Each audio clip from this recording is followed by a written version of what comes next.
안녕하세요. 충치예방연구회 운영위원 예방치과 전문의 이병진입니다.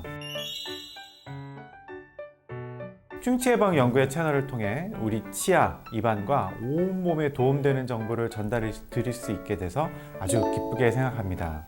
우리가 건강해야 하는 이유가 뭐냐? 이런 아주 기본적인 질문을 하게 되었을 때 쉽게 생각할 수 있는 대답은 무엇일까요? 여러분은 어떻게 생각하세요? 바로 잘 먹고 잘 사는 것이라고 말할 수 있겠죠.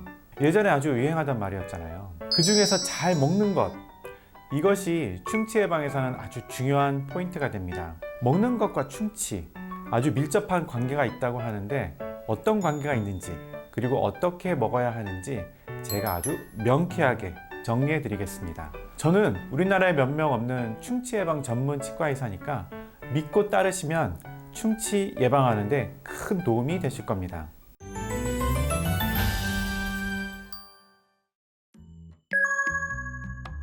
충치가 어떻게 생기는지 간단하게 설명해 드릴게요. 입안에 음식물이 들어가면 대부분 식도로 넘어가지만 조금은 입안에 남아있죠. 이때 입안에 충치를 유발하는 박테리아, 세균이 많으면 남아있는 음식물 찌꺼기를 영양분으로 섭취합니다. 그래서 세균수가 폭발적으로 늘어나죠. 여기서 끝나면 좋겠지만 그게 아니라 이 세균들이 우리가 잘 아는 식초보다는 훨씬 더 강한 염산, 황산 정도는 아니지만 치아를 파괴하는 산을 많이 만들어내요. 이 산이 입안에서 빨리 없어지지 않고 오래 남아있으면 치아 파괴가 계속되니까 바로 우리가 아는 충치가 되는 겁니다. 네? 입으로 음식 안 먹으면 세균이 죽기 전에 우리가 죽어요. 음식을 먹는 것은 우리 몸이 원활하게 움직이는데도 꼭 필요하고 또 먹는 즐거움이 아주 크잖아요. 그래서 모든 사람이 입으로 음식을 섭취하는 거죠.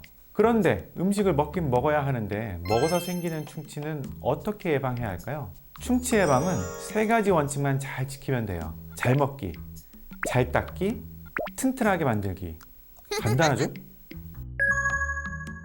간단하지만 복잡한 문제라서 그래요. 잘 먹는 문제로 이야기해보면 우리가 옛날 선사시대 사람들처럼 음식을 먹으면 충치는 별로 안 생겨요. 그때도 입안에 충치 원인 세균이 있었지만 충치는 거의 없었거든요. 그 시대 사람들이 어떻게 먹었냐? 가공식품 없죠. 자연에서 얻은 것만 날로 먹거나 간단히 익혀 먹거나 그걸로 끝. 근데 지금 우리가 먹는 것은 그때랑 많이 달라졌죠. 옛날처럼 자연 음식을 먹는다는 것이 아니라 충치가 덜 생기게 먹어야 된다는 겁니다.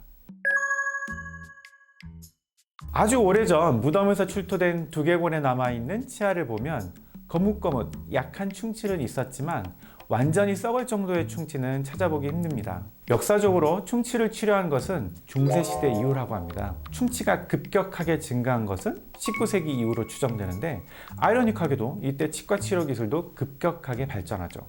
그러다가 충치가 심각한 의료의 문제로 대두기 시작한 것은 1900년대 초반 그리고 세계대전을 겪은 이후부터입니다. 이때 전 세계인들의 먹는 음식의 종류도 달라지고 생활 습관도 달라지면서 충치가 급격하게 증가했어요. 이렇게 잘 먹는다는 게 그리 쉬운 문제는 아니죠? 그럼 뭘 먹어야 충치가 안 생길까요? 그리고 먹는 것보다 중요한 것이 무엇인지 다음 영상에서 알아볼까요?